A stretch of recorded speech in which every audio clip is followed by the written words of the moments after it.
警方最近抓到卖毒集团对越南走私以及毒品海洛因来台湾，伫基隆关的关口互抓到。嫌犯是把海洛因藏伫布拖的手环仔内底，计共是查到超过8公斤价值超过4200万。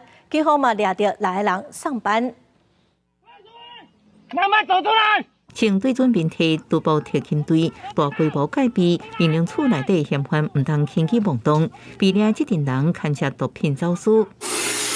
用家私锯开布女的饼，伫饼内底发现藏毒品海洛因。海关甲保山总队顺线向顶观察，侦破不法集团据点，查到7.3公斤的海洛因，加1公斤外安非他命，总价值高达4200万。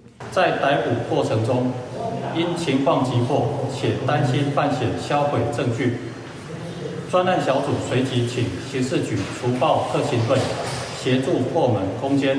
警方调查，因为越南进口大量属价布女仔，怀疑目的无单纯，果然查出用合法暗砍非法走私毒品来台湾。复查在基隆关洞内，即摆抓到6个人，依照毒品条例罪嫌移送。